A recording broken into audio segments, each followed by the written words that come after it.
Brandon Thurston from Wrestlenomics is up next, and we're going to follow Brandon with John Pollock from Post Wrestling. Thank you, and good afternoon, everyone. But we can't ignore the math, okay? We can't ignore the data. Go on Google Trends, type in your name, then type in mine. You're a straight line. I'm a pyramid. I like the very direct question on that. Television ratings, downward spiral. Buy rates, plummeting. The time is now to turn the math around.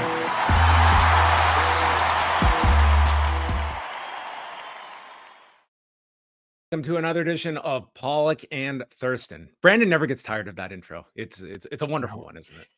No, it's the graphics really put that one over the top. I think I've been meaning to tell you. I think you jump in just before the music is over with, and no one can hear you quite yet. I'm aware of this, and I've been trying for the last 3 weeks to be getting my timing down, because I think there is some. Because sometimes I've noticed like there's a gap between it ending and when I talk. So this is my internal battle that we will wait till you see yourself back on the screen. Give me 6 to 8 weeks. We'll have this one down. Also, credit to StreamYard, who you notice on the video clips, it does not default to loop, whereas background music it is set to default to loop. Yes. So anyway, these are all the things that struggles. People tuned in today to hear all about the machinations behind StreamYard. But how are you doing, Brandon? How are things in Buffalo? Are you due for snow like we are in Toronto on Thursday? I haven't heard the snow rumors yet. We're getting 15 centimeters on Thursday if they are accurate. Wow, that's a lot of centimeters. That's a few inches at least, I think. Yes. This is the Canadian-American divide that you get on this show. We have a lot of news that we're going to be getting into. If you want to send in any super chats, you're welcome to do so. But we have a very special guest that's joining us right off the top, as we are going to be continuing our look into the various allegations against Vince McMahon, against John Laurinaitis, against the WWE, and this individual has been at the forefront of a lot of the reporting over at Vice News. Real pleasure to be joined by Tim Marchman, who's with us. And Tim, thanks so much for taking some time to chat with us about it. You have been doing some outstanding work over at Vice, and you were definitely someone Brandon and I wanted to have on the show to talk about. I really appreciate that, and thanks for having me. As we go back, it almost feels like it's been ages at this point, but it's only been a couple of weeks since the Janelle Grant lawsuit dropped. And just starting from that beginning point of this latest investigation into WWE and Vince McMahon, I mean, reading that lawsuit for the first time, Tim, I mean, how different was your reaction to that versus the Wall Street reporting that came out in 2022 versus Vince McMahon, that this one has taken, to me, a lot more of it's just had that much more weight that I feel it has carried with people versus in 2022, where you still did see, I think, a lot of Vince McMahon defenders. And this one, it has been a lot more, I would say, cut and dry when you're getting into such gritty details as the lawsuit outlined. Yeah, I think it's a couple of things. First off, the allegations are so graphic and extreme, and they're very credible. The text messages in the suit, for instance, McMahon and TKO, no one has really disputed those are real, and they significantly buttress the credibility of the story. And aside from those things, the lawsuit goes into so much detail about people who would have been aware there was something inappropriate going on, even if they didn't know every detail. That it makes clear that this appears to have been known and tolerated within WWE, which raises a lot of questions about the company, as well as the fact that there's the specific allegation of trafficking, which is something I cover. And it's a word people throw around a lot, and in a lot of different contexts, it means a lot of different things. But in this context, you're talking about what is alleged to be a commercial sex act using force, fraud, or coercion, like pretty cut and dry. If what she says happened, it meets that definition. And it's not really a surprise that now we've learned there is a serious federal criminal investigation into that, which is not good news for Vince McMahon. Yeah, thanks for joining us, Tim. I was just wondering if you could tell us a little bit about how you ended up covering this for Vice. It's something that I've been thinking about, at least over the last few days or so, is just how much mainstream attention this is getting in some areas versus others, and obviously Vice News is sort of a general news outlet. Yeah, so over the last several years, along with my colleague Anna Merlin, I've been covering the anti-trafficking industry, and in particular, we've done a big series of stories over the last several years on Operation Underground Railroad. That's the anti-trafficking group previously headed by Tim Ballard, who was the big box office hit from last year, Sound of Freedom, was made about. We started looking into that group because we thought some of their stories just didn't add up. They presented this image of like paramilitary heroes jumping into countries in the developing world and personally liberating sex slaves and making all these claims about their work with domestic law enforcement agencies that just didn't turn out to be true. And at this point, Ballard is now being sued by a number of women and being investigated in a number of jurisdictions over sex trafficking claims against him. It's a really complicated story, but it has some parallels to the allegations in the WWE case, because you have this charismatic founder who's accused of trafficking women who are reporting to him. So when I saw I'm a longtime wrestling fan. I could have guessed. I'm pretty familiar with the general background of McMahon's alleged behavior over the years. So one of my colleagues, Manisha Krishnan, wrote our initial story on the suit, but having some familiarity with wrestling and with trafficking, it felt like just hopping in and seeing if there was some stuff to cover. And it's turned out there's we've been able to get some new information out, which is good. It's a big, complicated, messy story, and if you can get some new stuff out and add to people's understanding of it, I think that's good. That's our job.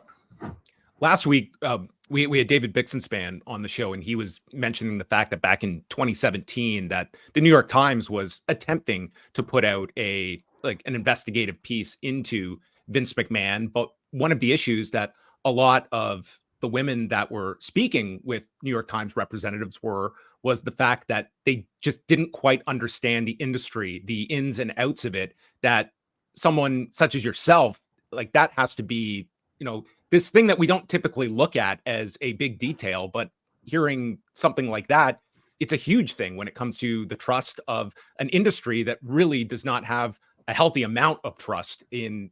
It's a very paranoid industry. I'm just curious, as you're reaching out, if you're sensing like there's still kind of that back against the wall mentality when it comes to speaking out, or if it's still, or if people are sort of making an inroads towards voicing their concerns and their own personal experiences with someone that has a better understanding of the industry.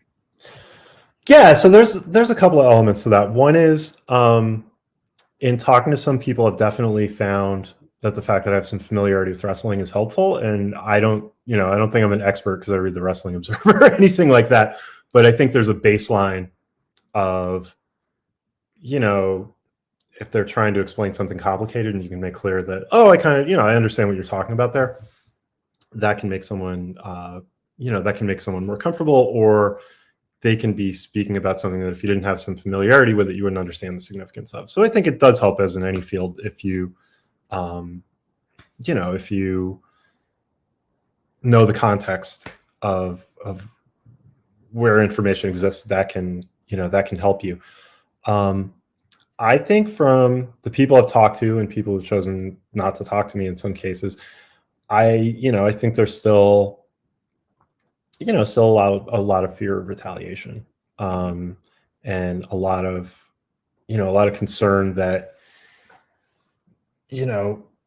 WWE is still largely, it's still run by people who Vince McMahon put in place, even if not at the very top levels, at the levels below that.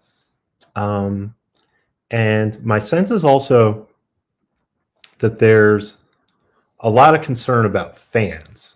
Everything from, you have like something like with what happened with Sonia Deville, where she had someone actually break into her house, to, just how toxic social media can be.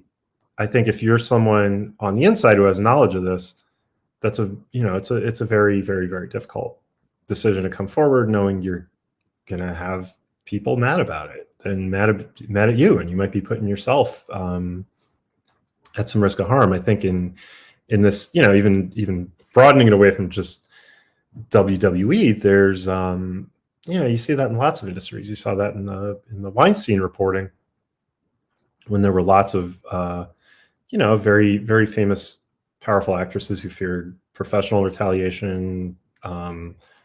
They feared attacks on their credibility and all sorts of different things, and with good reason. And it's definitely not as easy for people as, hey, this information is coming out, so now I want to speak out about this. In some cases it might be people don't want to be defined by something bad that happened to them. Like, that's a totally understandable motive. They don't want to deal with these other things I'm talking about. I have a sense though that people are thinking really seriously about these things, and one reason I pretty strongly suspect that we're not seeing a kind of flood of tabloid style details is that we're talking about really serious crimes here. If you're someone who is behind an NDA, we know the feds are talking to them and probably telling them, we're not going to put a gag on you, but it would probably be for the best if you kept this confidential for now, not to compromise our investigation. Or if you're someone who hasn't signed an NDA, you may well be talking to a lawyer. Again, same situation. And if you're a witness, you're talking about, possibly being a witness to federal crimes. Those are all cases where, aside from any of the other factors, it's, even if reporters and the public don't like it, it's probably, the best thing to do is not talk, in public right now about it. You mentioned that if any of the other women who are under NDAs, they may be talking to the feds, and they may not want those stories out right now. I was wondering what you think is behind then Janelle Grant coming out with her lawsuit. Maybe it's just the issue of, allegedly been stopped paying, so she's suing him. Why is that one different, you think? Yeah, so I think I don't want to be too speculative here. I want to go by what's in the suit and what we know about the lawyers involved in the suit. So so first off, there is the factor that she had a contractual agreement with McMahon that she says he didn't hold up his end of. So there are real damages there. She's alleging that she's not able to work because of the the trauma she suffered and the post-traumatic stress disorder that she's currently suffering from. So if she's not, if she didn't get money she was counting on getting, she's seeking damages to have money to live, money that she was counting on and that she's not getting. So, that's a big incentive to sue.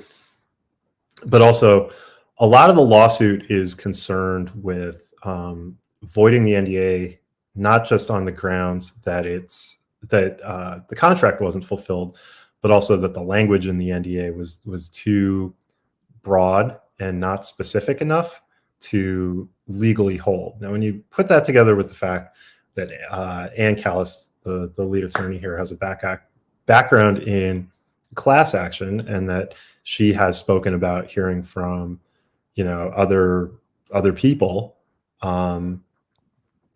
my guess is that part of the strategy here is to broaden the suit, whether that means other people bringing lawsuits or other people joining this lawsuit. Those would both, to the best of my knowledge, be avenues that are available to them.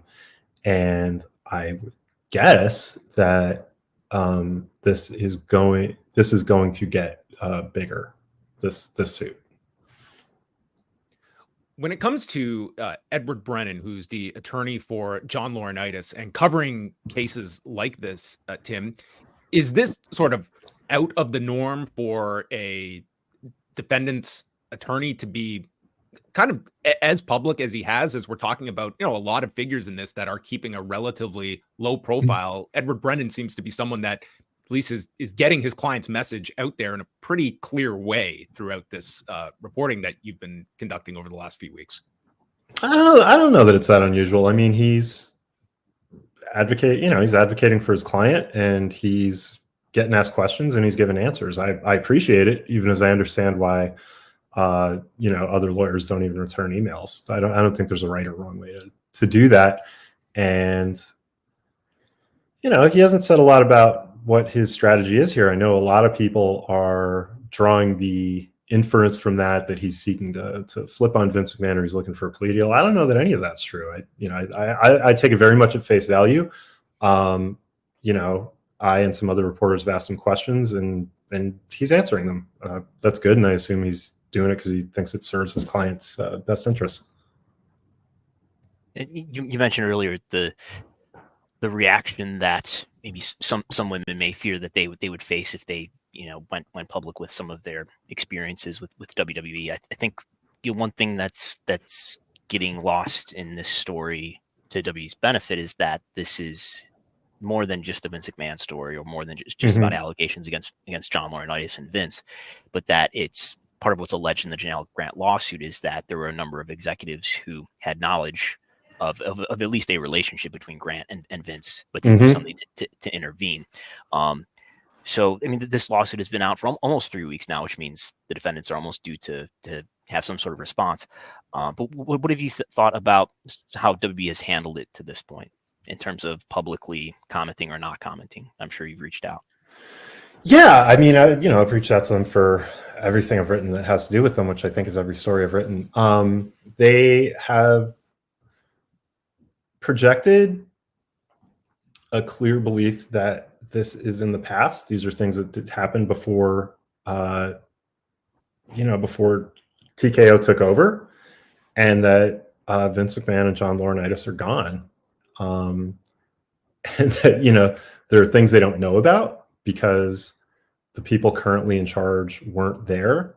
And there are things they can't really say much about because the people who are accused of them aren't there. I'm not a public relations critic, so I don't really have too much to say about whether that's a good or bad strategy. I will compliment them for being, I think they've been fairly open. They've certainly been responsive when they're asked questions. I do think that substantively WWE is a defendant here.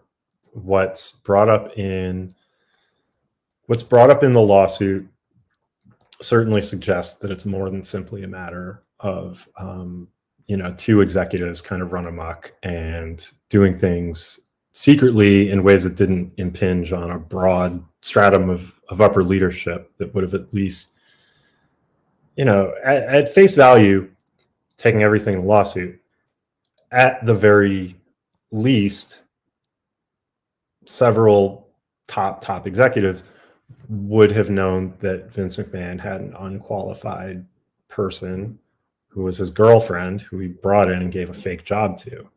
And for that kind of behavior to just be open and tolerated in sort of routine business, it obviously suggests unflattering things about how WWE is run.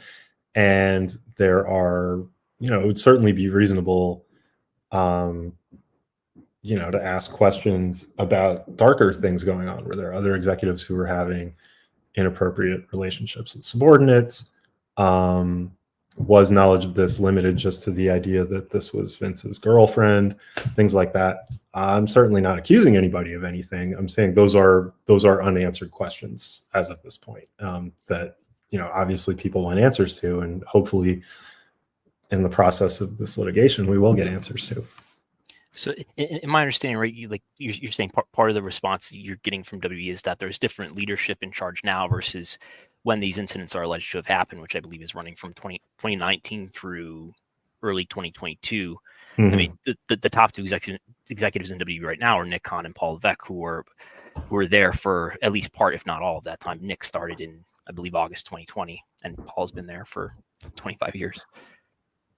Yeah, certainly. I think it's totally fair for them to say, hey, Vince McMahon isn't here anymore, and the ultimate top people at TKO wasn't at there. TKO, at TKO weren't here at the same time. It's like, come on, especially because obviously so there's two things. One central part of this is the whole process of WWE becoming part of TKO, and we know that at the least they knew it was in the Wall Street Journal, and we know that some of these executives knew more than that. We don't know how much they knew of what was in the suit, but we know they knew more than they were reading in the paper. They knew enough to list McMahon as a risk in SEC filings and all that. And I'm sure they did diligence when they were exploring the notion of a merger, and I'm pretty sure that's even stated in some of the filings that they put out there. Information about the merger deal. I think a lot of the bigger questions here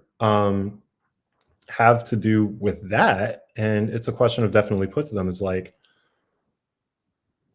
you put together this $21 billion deal, knowing all these NDAs were out there, knowing that you were kind of buying a box of radioactive material. Now the radioactive material is going off. Like, what kind of investigation did you do prior to that? What kind of due diligence did you do before that? I haven't gotten a good answer to that, but it remains a question I have, and that I imagine probably some shareholders have, is we know there was this big investigation in the NDAs. What kind of broader investigation was there into McMahon's behavior? Because, if you have somebody who has all these NDAs for inappropriate behavior with women, you can presume there may be women who want to bring forth those allegations and haven't signed NDAs.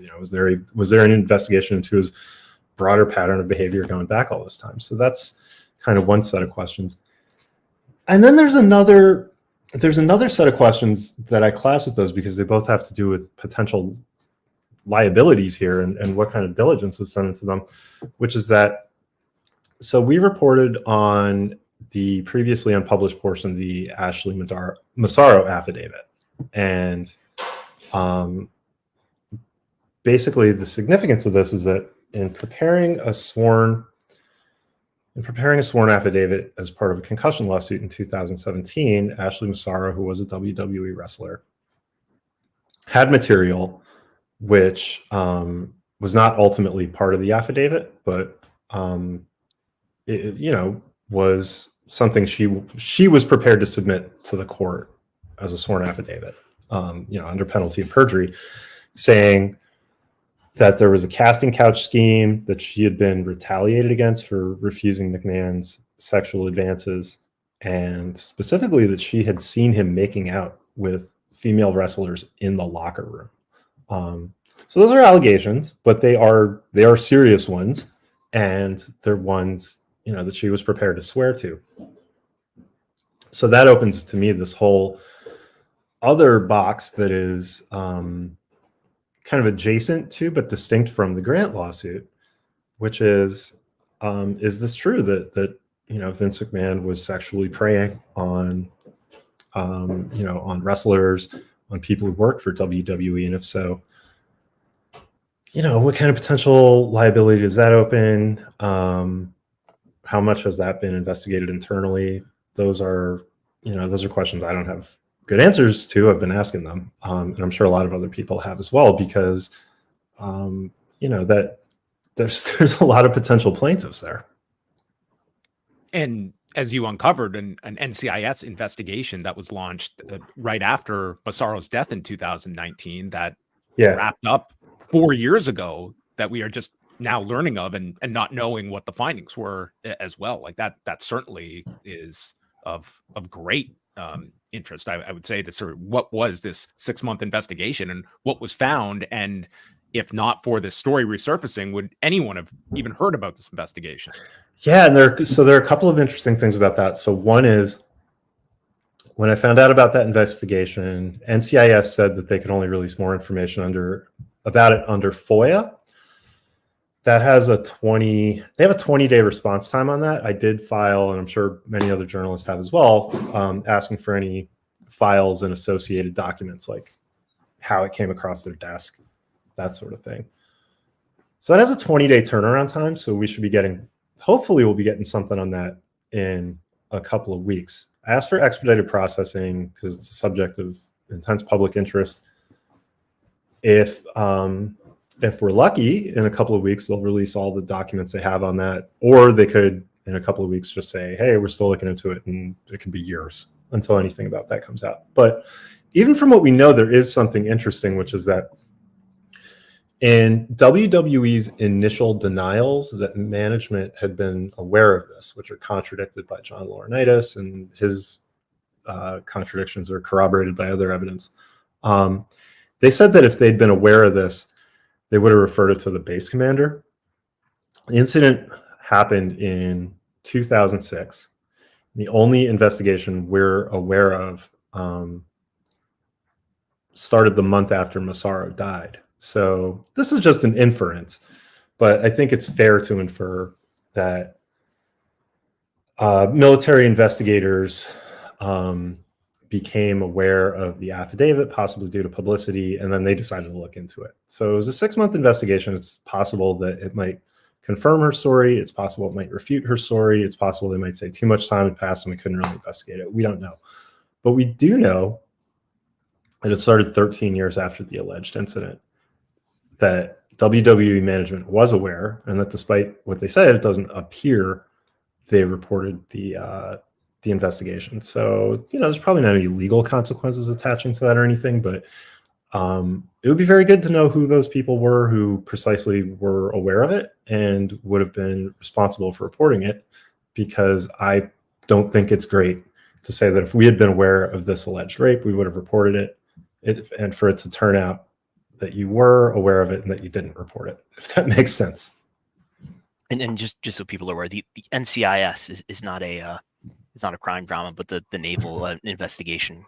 And so the reason they're looking into it specifically is that Massaro alleged that she became dehydrated and she was taken to a medical clinic at a military facility, and that there someone who represented himself as an Army doctor assaulted her. So I know in the past there had been reporters who had they had filed FOIAs with the Army, but in my digging around, it became clear that she had been taken to a clinic that was staffed specifically by Navy personnel. So the jurisdiction for that follows to NCIS. And God knows we may get some kind of terrible procedural drama about that. I don't even know if that show's still on the air. Maybe it went off 20 years ago, but they looked into it. I'm going back to the comment you made about a lot of the women and one of their concerns being fans out there as well. And I think that is an aspect to all of this, that if you are someone that has undergone, harassment of any degree, and you're just looking at so much of this came out 2 years ago, and here this individual in Vince McMahon is met with a hero's embrace walking out on television days later. And there was it's like, we look at this Janelle Grant lawsuit and how much is on the victim to just disclose the most horrific of details, attaching a name, attaching a face, making this a real person that this all happened to. And it just seems there's such a burden on these victims to have to leave the skeptic there with no other alternative but to give them credence to these allegations. I completely understand why these women out there would be like, who would want to take this on beyond just having a belief that they're doing the right thing? Like, there's just so much that I don't think I could accurately sway someone in that decision if they were on the fence about it. Yeah, it's tough, especially because the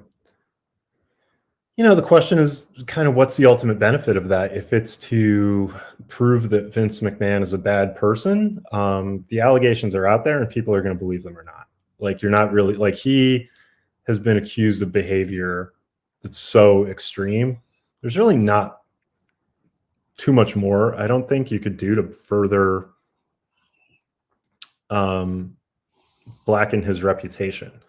There are many motivations someone might have for coming forward or not coming forward, and all of them are good and acceptable. It's not on survivors of sexual misconduct or violence to do anything in particular other than what is best for them. and their families, and everyone has a different situation.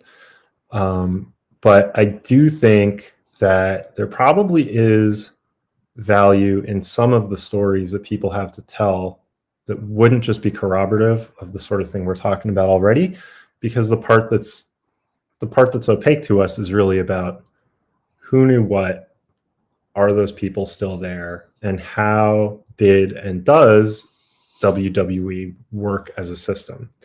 And that's where I really hope people with knowledge of that can and do come forward through whatever means, talking to reporters, engaging the legal system, or really whatever, just because I do think those things are inherently important to know about. And I also think that most institutions, when they suffer a kind of reputational hit of the scope of the one WWE has, their instincts are going to be to kind of do damage control and then to put it in the past. And that's understandable. That's not saying anybody in charge of WWE is doing bad if that's what they're thinking. If they're thinking we just want to move forward, we don't want to dwell on all this stuff from the past. They have a big business to run. They have a lot of people they're responsible for, and there are doubtless a lot of people in charge who have nothing to do with any of this stuff, and are concerned about it from that angle. But I really think if you don't examine some of that stuff and bring it out into the light, you can't correct against it happening again, especially when multiple generations of the people who run wrestling, came up under McMahon. And even if you're not talking about the kind of extreme behavior alleged in the Grant suit, there are still systems in place around who gets hired and who gets put into a more advantageous position and all the rest of it that probably really, really need to be examined and overhauled, just to make sure that people who are working for this big company without real labor protections have fair chances to advance in their careers. Anything else aside. Yeah, and we now have, I would say, 2 cases of people having their careers negatively impacted because of rejecting sexual advances allegedly by Vince McMahon. In terms of Ashley Massaro, we have the $7.5 million NDA, that the talent who agreed to that NDA, alleging that she was coerced into oral sex, and then when she rejected further advances, she was eventually demoted and then released. So I think there's at least 2 cases there, and it might be leaving something out that's related to that too, that of Vince McMahon allegedly preying on women, and when it didn't work out the way he wanted to, he basically punished them. Yeah, that's serious. And to me, the fact that you have 2 credible allegations of that suggests there's probably more. And if you've got all those, you've got, it starts to look like a system. It looks like a casting couch. That's a term I've used to describe this to people. And that's really disturbing, and there's no place for that. Just as we wind things down here, Tim, when we look at the business implications for WWE, I mean, when we're looking at kind of their barometer of good news, bad news, it centers around their stock that has largely been unaffected by all of this news. It comes 2 days after the announcement of their big deal with Netflix, and the only comment we have got from Netflix is through Bella Bajaria, who was very dismissive of, well, I won't say dismissive, but I mean, pretty much just left it that Vince is gone, and this, leaving people with the conclusion it was a Vince McMahon problem and Vince McMahon is gone. It doesn't seem to be as though there is any of those pressure points that TKO has faced in the wake of this scandal, and it's just power through this, and we have not seen any impact of any consequence to their core business. No, we haven't. And y'all know more about WWE business than I do, but as I understand, it's at this point it should be, in terms of the stock price, a pretty cruise control business. They've got these big deals locked in for the foreseeable future, and while they're at a business peak right now in terms of audience and revenue and attendance and all these things, if they lose 2/3 of their fan base because people are grossed out and, they start having to book smaller buildings and so on, they're still going to be making money. Just hand That's over definitely not fist. happening yet. Yeah. So, in terms of, the stock price is just a reflection of what investors think its future business is going to be like. And there's every reason to think the future business is going to be good. On the other hand, the sort of lawsuit they're now engaged in, and the potential for, there to be more parties to the lawsuit or more similar lawsuits brought, even apart from the criminal investigation, is the kind that drips on over a really long time. And one of the questions I would really like to have an answer to, which I don't, expect anyone's going to get unless an insider decides to leak some proprietary business information they really shouldn't, is what kind of out clauses that people like Netflix has. Because, if you have a protracted suit where every day the, depraved inner workings of WWE are exposed, in court over a period of months, and, it's incurring extreme reputational damage or something, do they even have out clauses in those contracts? And what would trigger them? Those are the sorts of questions I'm really curious about, because this isn't something I know, but I think is a matter of common sense, is that if this lawsuit had been filed a week earlier than it was, would Netflix have signed it, or would they have signed it in this form? Like, obviously that's probably not, or they probably would have rethought it. That's all that's to say, from what I know, I don't see how this would seriously affect their core business, unless it did. And I guess that's a little bit of a lame way to put it, but I wouldn't write off. I really wouldn't write off that possibility.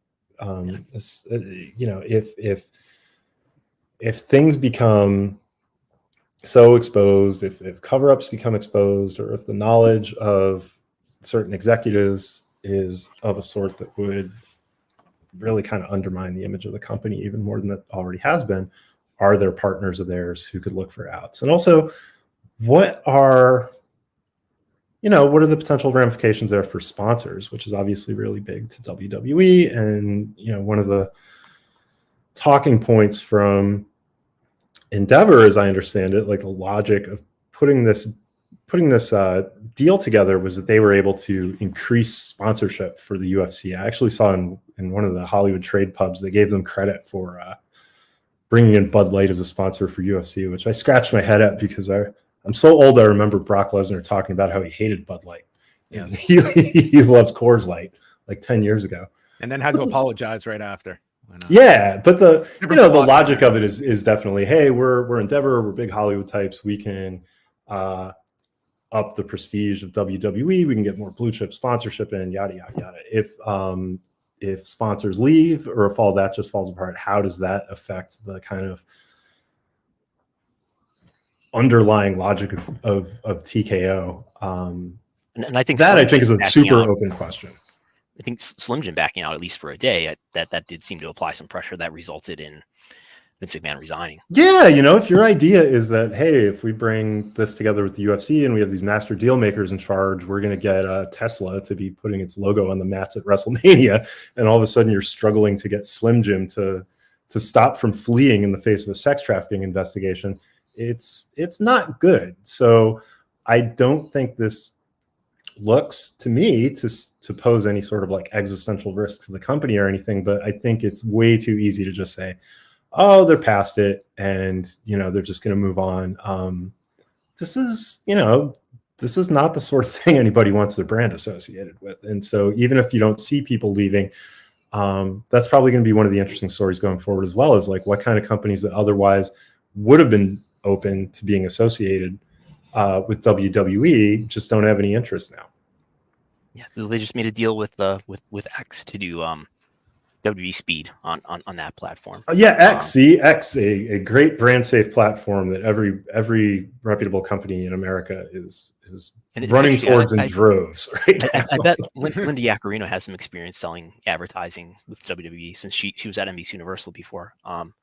But in getting ready to talk with you today, I read the interview you did on indignity.substack.com, talking about, in part, which I really recommend people read, talking in part about the media coverage that this story has gotten.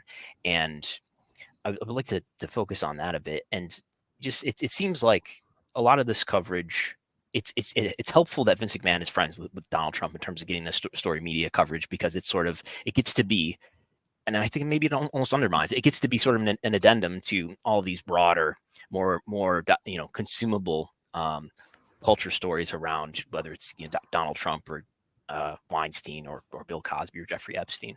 And there's, in my view, there's a lot of reticence to cover wrestling seriously in cases like this that really warrant it, where sports media, it's a little too fake for sports media, even though they do seem, especially in the Nick Khan era, really cover the business story strongly, positive stories. But we've seen ESPN's coverage of this story has been pretty minimal, but there has been Wall Street Journal, there has been Vice News, but I think you put it, the most embarrassing corner of sports and entertainment, which is pro wrestling. Nobody really wants to get in there when it comes to a serious story about pro wrestling, sometimes even when we're talking about allegedly sexual assault and sex trafficking. Yeah, it's I think it's a real shame, and I think outlets should cover this seriously. Now, obviously, there's a lot in the world to cover, and you can't cover everything, and I understand that. In the grand scheme of things, WWE isn't all that big a company, and if you're not looking at this because you're looking at, some giant company poisoning towns drinking water, I totally get it. But yeah, when you look at a big institution like ESPN that certainly has time to do softer coverage of whether Cody Rhodes wants to finish the story, or what kind of punishment Rhea Ripley's going to deal out to her next opponent, absolutely, I do think there should be some resources devoted to covering this. It's the question of whether the outcomes are predetermined or not is pretty irrelevant. It's a sport, in every sense it really matters, and so places that cover it as a sport or a pseudo sport, this is the biggest story going on in it, and so I do think it deserves to be covered. And for places that wouldn't necessarily cover it, it's a very straightforward proposition that this is a big, powerful company with an exceptionally vulnerable and, many would argue, exploited labor force that's in a position where there are questions about casting couches and sex trafficking and all these different things. And it is also connected up to some of the most powerful cultural institutions in the country. Like the connection with Donald Trump is not just a matter of him having been at WrestleMania or whatever. Linda McMahon runs a Trump-aligned super PAC. She's a former cabinet official. All the things in the lawsuit had their origination in what was previously it was called the Trump Park Stanford, a Trump developed luxury condo where the McMahons bought one of the first penthouses. There were some of the first people in there, and Trump has his own ties to different people who've been convicted or accused of trafficking, and so political reporters might want to look at all that. But when you look at those kind of ties, or the fact that there are serious questions about like how much of this Ari Emanuel knew before he decided to plunge ahead in the deal, you're really talking about some of the most powerful people in America and Vince McMahon's direct connections to them. And that's not to hold them accountable for his alleged behavior, but it is to say that whatever someone makes of wrestling, and I think on its own terms it deserves serious coverage, this isn't an abstract thing. This is how the friends, business associates, business partners of some of the most powerful people in the country are treating the people who work for them. And if you're okay with that, you're okay with that. If you're not okay with that, you're not okay with it. But the biggest thing that sits with me is just there's a lot we don't know about that. And I hope we get answers. I'm going to be looking for answers. I know other reporters will be. And I really hope we get them, because this just isn't the sort of thing that should be tolerated in powerful circles, or any circles, but especially not the ones the masters of the universe move in. They have control over people's lives. They have control over people's futures. And, this is how one of their close associates is apparently behaving. Well, Tim, you have been very generous with your time. And this is where I would usually ask what you're working on. I would imagine you probably can't disclose what you are working on, but I know that everyone that's following this show will be following your coverage along with your colleagues over at VICE. And we just want to thank you very much for taking this extended time to chat with us, and tremendous reporting on your behalf. This is all very important stuff, and you're somebody that I think a lot of people are leaning on a real elevated platform that can be drawing a lot of attention to what's a very, very important story. I really appreciate that, and I don't know if I'll ever do another story on this. If there's, if I don't find anything out, then there will not be anything to share. But I'm certainly going to be asking the kind of questions we've discussed here. I know other reporters, and really importantly, other lawyers will be. And so I guess the one thing I would say is, if people are feeling frustrated that it seems like nothing is happening, these things play out. They can play out on a really long time span. Just let me take 1 second to just give an example of that. I was mentioning that my colleague Anna Merlin and I covered Operation Underground Railroad for a long time. We got information last, I think, June, corroborated information that Tim Ballard had left Operation Underground Railroad amidst multiple claims to the board of sexual misconduct.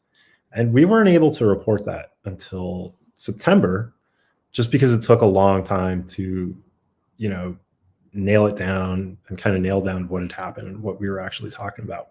I understand that with something this kind of seismic, people want to know everything.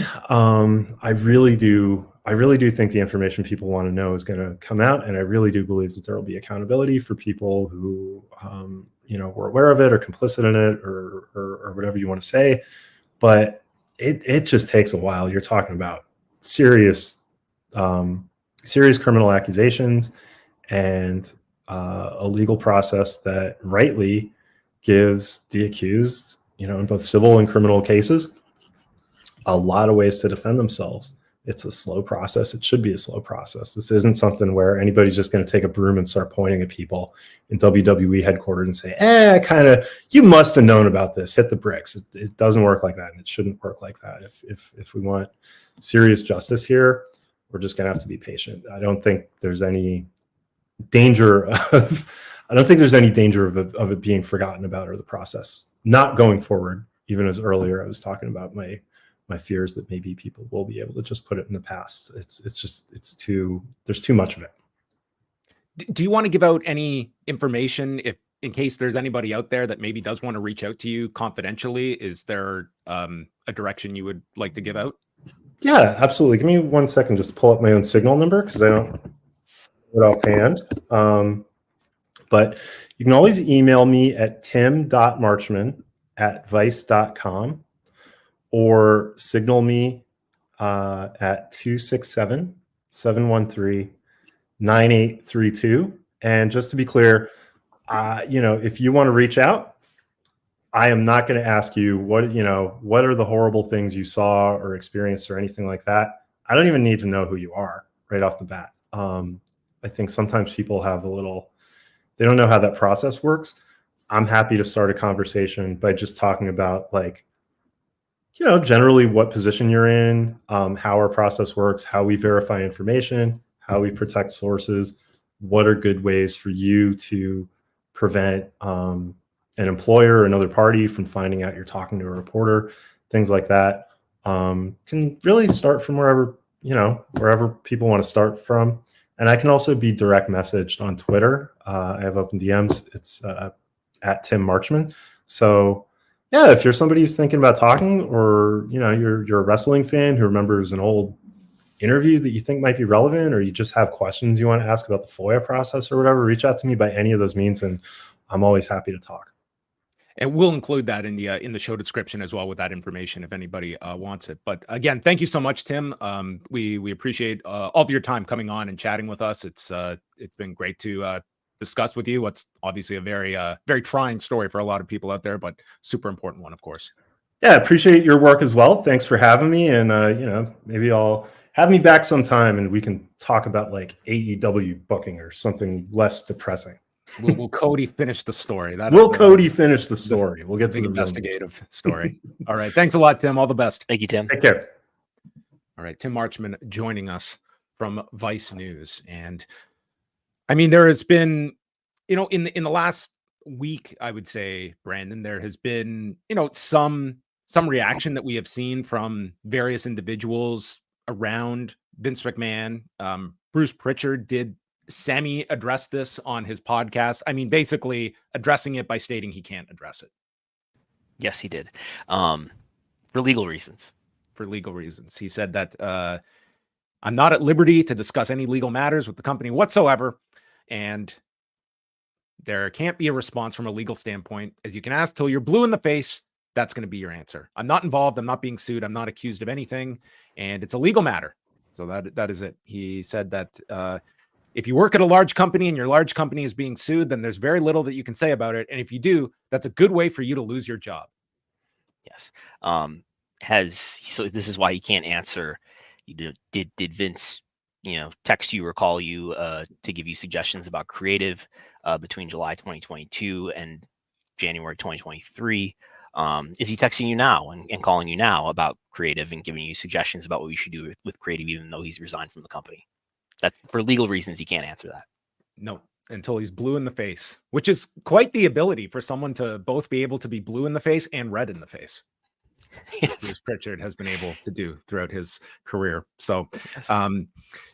Beyond that, I mean, I would say the most significant name out there in terms of somebody, within wrestling, I would say Bret Hart came out pretty strong in terms of his condemnation of Vince McMahon, and even apologizing, like he disclosed recently to Rita Chatterton, who he had been not just dismissive, but just like some pretty appalling, depictions of Rita Chatterton in an old interview, and just stating that he just never believed that Vince McMahon could have done something like that. And he gave Vince McMahon, he stated it, like reading those text messages, that was Vince McMahon, that he was reading those texts and doesn't have any doubt in terms of this, and certainly believes Rita Chatterton now, and saw this as the last vestige of a defense that he ever had of Vince McMahon. But that it carries a lot of weight when you have someone the level of a Bret Hart that is stating this, as opposed to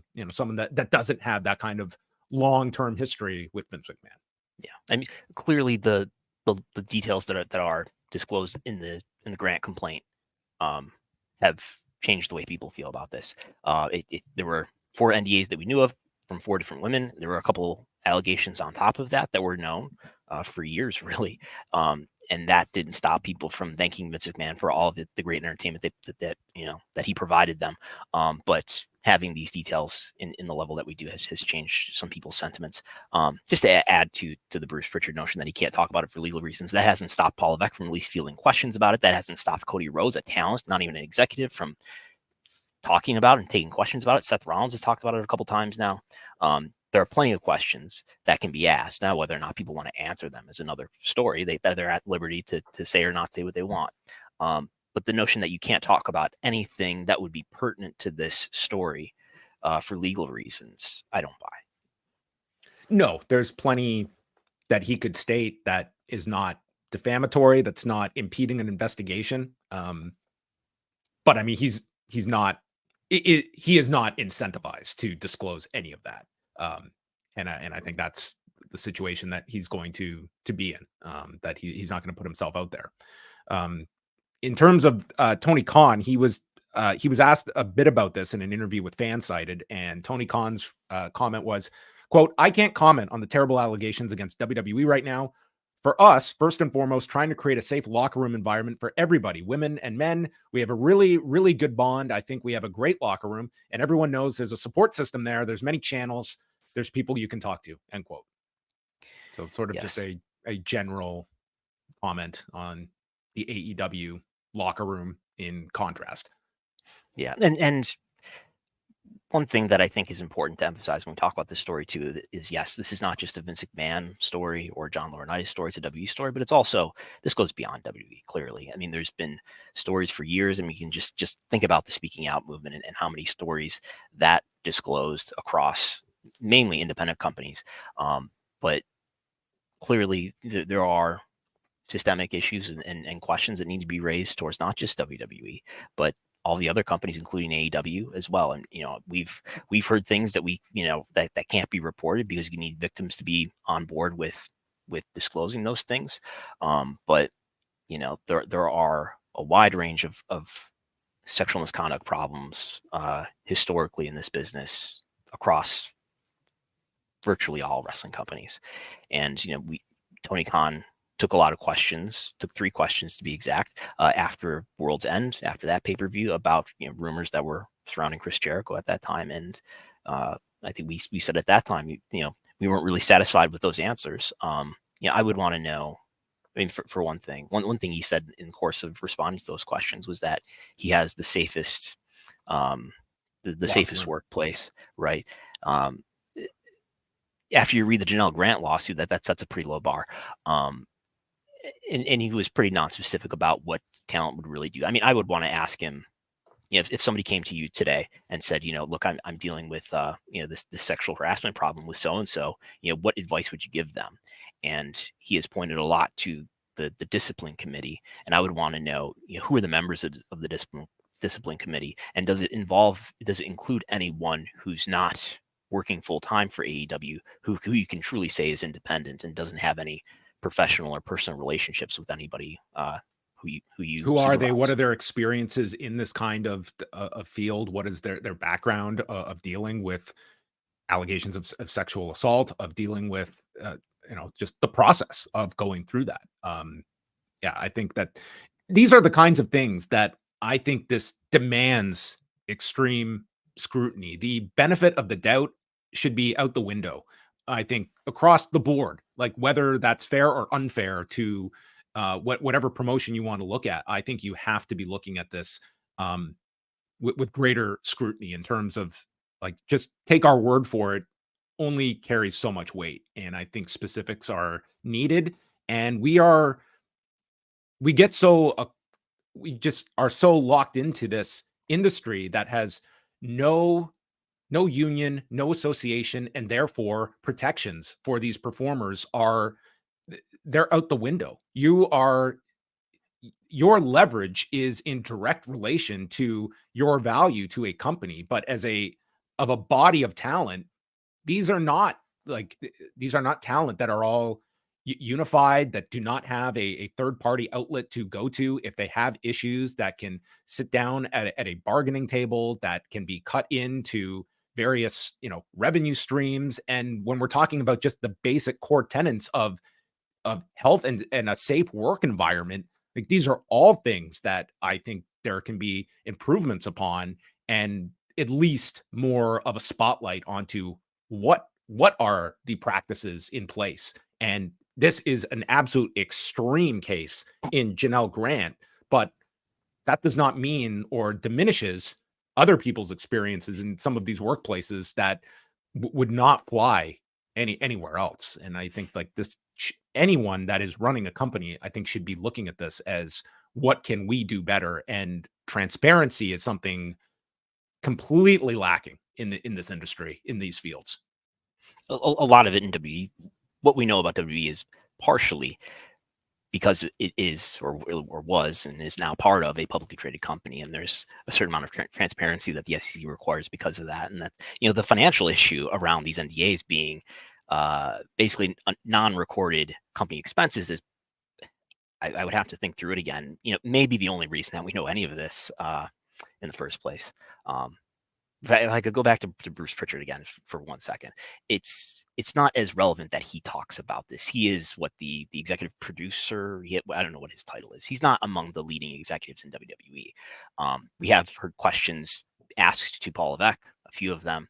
We've heard nothing from the number one executive, who's Nick Khan, about this. There's been no official statement from WWE. There's been a statement by TKO, but not from WWE itself. Nothing in Las Vegas last week in conjunction with the press event that they held as well, because that was the point you brought up. I mean, this is not just a big event for WWE. It's his hometown, and you would think that, they are strategic when they put Nick Khan out there, and that would have, to me, made sense that would have been, if all things were equal, a time that you would have Nick Khan out there doing the rounds and, speaking.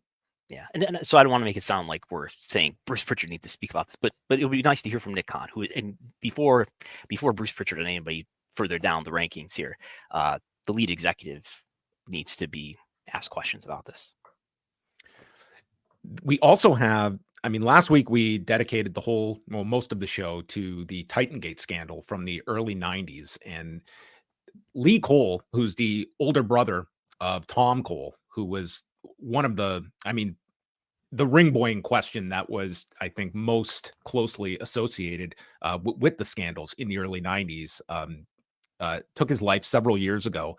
And Lee Cole, he's been running his channel online and going through a lot of these, a lot of the scandal of the early 90s and what was alleged and his own evidence that he has gathered over the years. And he is promoting that he will be doing an interview with an unnamed ring boy who worked for the WWF from 1986 until 1988 and has never spoken publicly before. There's just like a teaser video up on their YouTube channel. Again, they have not stated who this is, just that they have never spoke publicly before and have not mentioned when this interview will be released. But that is pretty significant, Brandon, that we brought up last week. The idea of, does this embolden anyone to come forward? And like, I would not be that dismissive of the idea of like a larger federal investigation that is looking at any history of accusations of trafficking and child abuse that went on in this company, as was alleged, and involved the individuals that we talked about, all the key players last week. But I think that's pretty significant if people pay attention to this and a victim coming forward. Right. Yeah, but we talked to Bix last week, and according to the research that he's done, they've originally, when Vince ended up being indicted for the steroid trial, they were originally looking into the Ring Boy scandal, what we call the Ring Boy scandal. And and those events are alleged to have happened late 80s at the earliest, or God, with that one, who knows? But in particular, the Ring Boy scandal, a lot of the events and a lot of the people who come forward, things happened to them in the late 80s, I believe 87 in particular with this person that Tom Cole is going to talk to. Yeah, he worked there from 86 to 88 is what's listed here. So, I don't know. We're not lawyers. I don't know what the statute of limitations would be, if there is any in this case. But the reports that we have, I believe, from the Wall Street Journal and NBC and ABC have all confirmed that there's a federal investigation into misconduct, sex trafficking related to Vince McMahon, and it is in New York. I've emailed the Attorney General a couple of times, have not heard back. And those events, at least some of them, are alleged to have occurred in New York. The Rita Chatterton alleged rape occurred in New York. So there's reasons why those elements might add up. So we will continue to follow these. Is there anything over the last week, just in regards to the investigations, that have jumped out at you? I mean, you mentioned in the interview, but this Friday will mark 3 weeks, or Thursday would be the 3-week mark since the lawsuit was filed. So what does that mean for the defendants? I believe it means by Friday we have to hear some sort of response, or it could just get extended. They could ask the judge to extend them out beyond this Friday. But I believe that means that we'll hear a response. I don't know if it'll be one. It's probably going to be a motion to dismiss, I would think. I don't know if it'll be just one lawyer representing all three parties here, because we've got John Laurinaitis and Vince McMahon on different pages. I don't know if Edward Brennan is representing WWE and Vince McMahon, but we'll find out. Yeah. but it'll be interesting to see. And I've really questioned whether WWE and Vince McMahon will remain on the same page here. People have raised the issue about, whether or not this will end up being settled. And of course, most legal cases end up being settled. And I know people have pointed to comments from Ann Callis and sort of drawing a conclusion from that, saying it doesn't sound like they want to settle because they want to bring in other people. And, we just talked to Tim, and he made it sound like he does get the sense that they want to bring in other people to be a part of this case.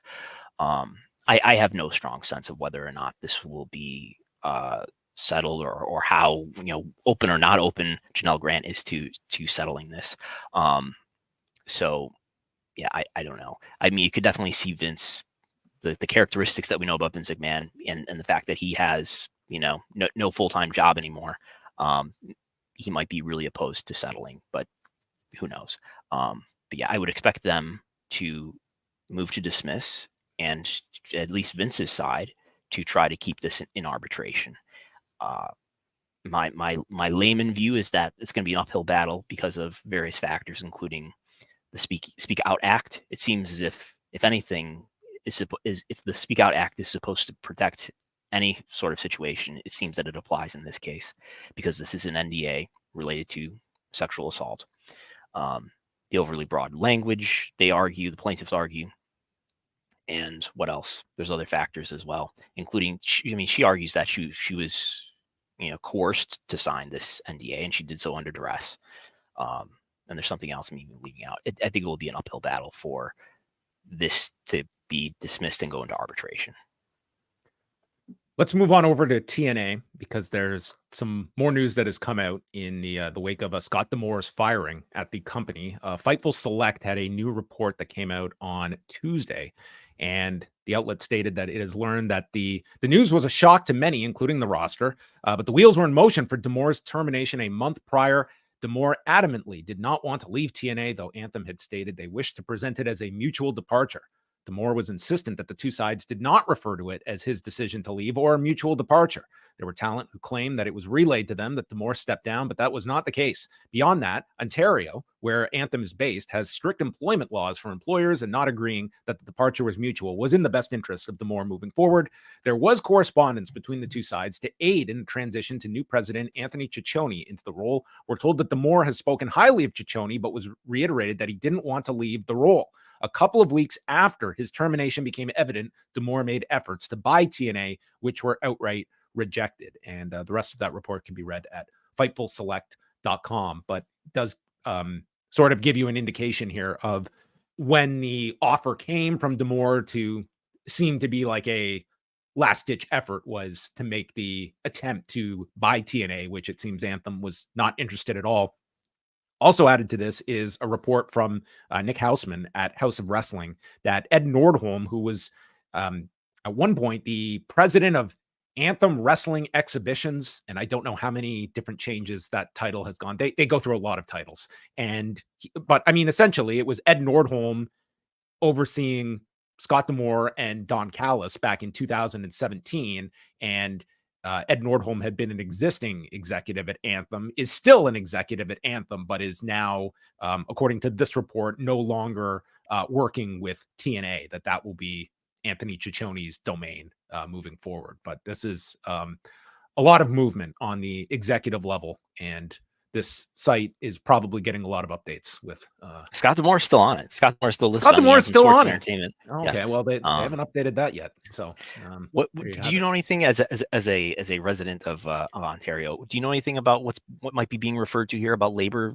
laws in Ontario? I would have to speak with a lawyer about the specific advantage. I'm sure like there's certainly credence to like the difference of this being like a mutual decision to depart as opposed to Scott D'Amore being fired, which is what he is, and just what that means for him moving forward as well. I mean, Scott D'Amore has not stated anything publicly, but I think you can look at this as, somebody that obviously wanted to stay with the company. He was not looking to leave, and the attempt to buy TNA just seemed to be sort of, his last ditch effort of, doing something with it. And I mean, we're going to see what, because TNA is in a position where it's not all that unlike Ring of Honor a few years ago when Cody's deal was up and the Young Bucks deal was up, and you saw Ring of Honor. It's like, are you going to put money into this? Are you going to be competing with AEW, or are you just going to be a content creator that fulfills the Sinclair syndication programming? And with TNA, are you out there and actively going to be going for significant free agents? Like we know years ago they made an offer to Chris Jericho. We know that they went out and they signed Trinity and at least had her for almost a year. We knew that they had interest in CM Punk. Okada just came onto the market. Are they going to be in the market for those talents, or are they just going to have, we're producing content and we're doing it under a certain budget and we're not going above and beyond what it will take to be, I will say, competing with the level of AEW for free agents? I think WWE is a different stratosphere financially. So we take this at face value that a lot of the issues that led to Scott D'Amore being terminated from Impact, Anthem, TNA is that it's budgeting issues. So I mean, I would have to conclude from that TNA is not profitable, and that they're losing money on this. It is creating content for Anthem, which owns Access TV. So I think there might even be like it might be a matter of accounting philosophy. Sort of, you're not paying any rights fee, I would think, for this, because you're just putting it on your TV and you're benefiting from the content, which you would otherwise have to pay something to get, something on Access TV from 8 to 10 on Thursdays. But I would think that this is not, in their view, profitable enough anyway. So, I mean, is there that much of an opportunity for a company at the level of TNA to gain a larger audience and generate more revenue? I would say that the opportunity is incremental at best. I would certainly argue that, TNA they're at a level, and it's hard to see them getting out to whatever that next level would be. But if you're looking for any encouraging signs, certainly, like this last month was the first time you did see, they drew, I think it was like 1,200 and 1,600 on back-to-back nights in Vegas. They're going back to Vegas in April as well for their pay-per-view. So they're going back pretty quickly. And from the Observer reporting, like, did one of their best numbers in years on pay-per-view as well. So, I mean, we're talking about a great TNA number that would be a fraction of an AEW pay-per-view. But regardless, like, for them, you were at least... And this decision comes after that, increase in consumer sales here. Yes. So, I mean, the next month or two will be interesting to see, because, I mean, the online response, it seems to be very much on the side of why did Anthem do this, and looking at it and I mean, the wrestlers have been almost as vocal. Like, you have had a lot of talent that are, how many of these talents were hired directly by Scott D'Amore? Of course, there's going to be that loyalty to many that, maybe they came to TNA because of the creative direction, the environment there, and how many are going to have that same loyalty to a company that got rid of this person that was the leader for TNA. Yes.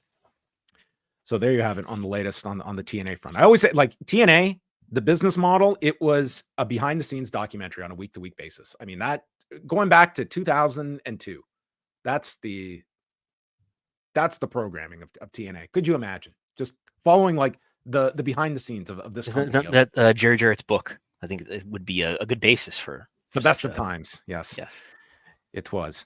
All right.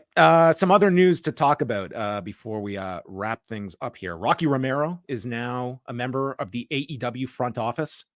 Oh, man. So New Japan's lost someone else? Nope. He's still working with New Japan, however that works. So Rocky Romero, who is like this guy has become like a higher level of Jimmy Hart that just works with everyone and continues to do so. So he's got CMLL commitments, headliner for CMLL, AEW front office. Who knows what else? But now he helped navigate the Carl Anderson and Luke Gallows while they were under contract with WWE, working with New Japan. That's right. So I would be curious what his role is in the AEW front office. All we know is front office position. I don't know what that entails. So that remains to be seen. Yeah. Ratings notes. Did you watch the Super Bowl on Sunday? I did watch the Super Bowl that went into overtime. This was watched by an average of 123.4 million viewers across CBS, Nickelodeon, Univision, and Paramount Plus. Were you one of the 5 people that streamed this on Paramount Plus? So I had it going on 2 TVs, actually. in the living room, it was on the antenna directly from my CBS affiliate, and then in the bedroom, it was on Paramount Plus. Yes. Oh, so you were streaming it on Paramount Plus. Yes, Okay. Because 120 million of this number was on CBS, 2.2 million on Univision. So, I mean, the Paramount Plus, I mean, they I don't know what the number was for Paramount Plus, but it was minuscule in the grand scheme of things. But a great night for CBS. So great that they did a mass round of layoffs like the day after this number came out. So that's thanks everyone for this record-setting number on our network, and you're fired. Wonderful network to work with. But we saw this demographic breakdown from Sports Media Watch. We have Down Bell at Dalmos here. If there's one thing that's going to live on, it's the color scheme of Showbuzz Daily that everyone is going to still. This color scheme will always conditional formatting. I see. I need to give you a tutorial in Excel. This is basically standard Excel conditional formatting here. Is it? Okay. Well, it's Showbuzz Daily formatting for me. But nonetheless, the biggest gain year over year, women 18 to 24, huge fans of Roger Goodell, obviously. Huge Tony factor. Romo, I think. Yeah. Yes, the 18 to 24 audience up the highest of anyone year over year. So they had a lot of factors working for them this year. This will probably be a tough number for any future Super Bowl to hit, with the combination of an overtime game, Taylor Swift, and the juggernaut that is the NFL. Yes. Yeah, it was a great game. I watched it. I watched Usher and all of his friends. He had many of them. Just entertain people. Were you excited when Ludacris showed up? I had to have someone identify for me who Ludacris was. But yes, there was singing and song and dance. Which wrestler had the best Super Bowl ad? There was Steve Jade Cargill Austin was in there. one. Steve Austin was in one. Jade Dana Cargill White- was in a Super Bowl ad? Jade Cargill was in one with Aubrey Plaza. It was for Mountain Dew. Okay. Missed it, I guess. Okay. Wow. Yeah. Wow. They made such a big deal about it on WWE programming too. Did they? No, I doubt that. there was no okay. mention of it at That's all. an outside project. No, you don't I promote guess those. so. But I know what you really care about in Canada. How did the Super Bowl do? 10 Yes. million viewers in Canada, folks, which is actually that's a pretty crazy number.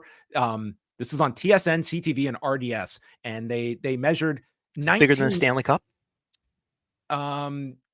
Yes, I would say this is certainly bigger than the Stanley Cup. It used to be the Grey Cup would outdraw the Super Bowl in Canada, but now it's flipped. The Super Bowl now does Well, bigger the than days of Doug Grey Cup. Flutie are behind us. Let's be honest. I mean, when Doug Flutie, that's our connection between the Argos and Bills. It's Doug Flutie. But 19 million unique viewers in Canada, which is half the population, which is kind of nuts when you think about that. Google tells me you have 38 million people there. Okay, so they're stretching it. No, not really. Like there you go. So 19 million people tuned in. I was not one of them. I was part of the other 50%. WWE ratings. Let's talk a bit about those. SmackDown on Friday, 2,578,000 viewers and a 0.75. So their best figures since August 25th, which was the tribute show for Bray Wyatt and Terry Funk. This coming off the press event with for WrestleMania, and probably going to be a number that is dwarfed by this Friday's number. I mean, they have loaded up SmackDown this week with Rock and Roman Reigns appearing. Logan Paul is wrestling. We'll see how much that matters for his first free match on television, but it would seem that this Friday they're gearing up for a big one. Yes, I mean, this was a big rating. Last week's rating was big too. But I mean, what do you attribute this to? I think I attribute it to the hype coming off of the WrestleMania kickoff show and all that discussion and what had happened at the end of the episode the prior week with Cody sheepishly walking to the back and letting Dwayne have the spotlight. I mean, you can say what I want about the WrestleMania kickoff press conference, whatever it was, being a distraction in Las Vegas to. Was it a press conference? I think they called it a press event, excuse me. Press event. Whatever. It took attention off of the Vince McMahon story to an extent, the WWE Vince McMahon story. But look, this SmackDown rating is really good, and there's clearly a lot of interest, at least in the story around Cody, and is he going to finish the story, and what's Rock up to, and who's Roman Reigns going to wrestle? Rampage did 456,000 viewers and a 0.14 on Friday night. So this was their largest audience since April, largest demo number since October the 13th, and highest 35 to 49 audience since August the 11th. So my thought was, man, this must have had, was this some kind of like NBA lead in of some sort? It seemed like they didn't have any big lead in before this. So I found this to be a fairly stunning number that this Rampage did this level of audience. But Rampage is there's some weeks it just, I mean, we're not talking the craziest fluctuations here of numbers, but it sometimes really is a crapshoot of what garners attention on a Friday night for Rampage and what does not.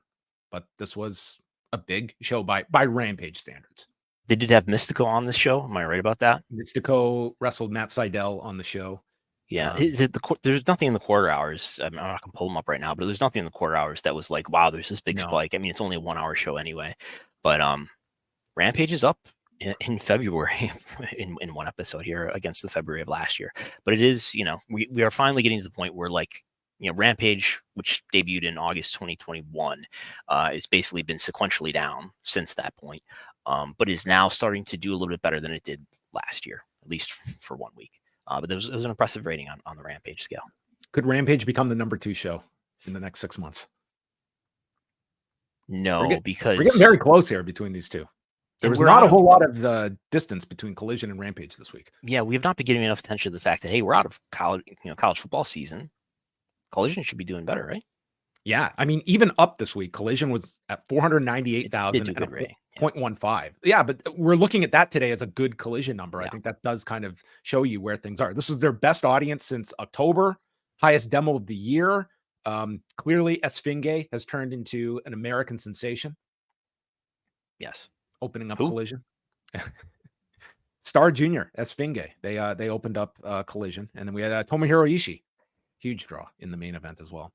And then Raw on Monday night, 1,747,000 viewers, 0.56, first on cable, and beating out a pair of college basketball games that were airing back-to-back against Raw on ESPN. So, I mean, a little down from the previous 2 weeks, but I mean, still, kind of in line with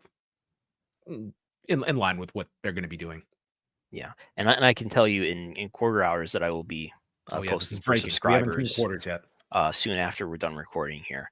The Cody and Seth live promo had no ad breaks in it.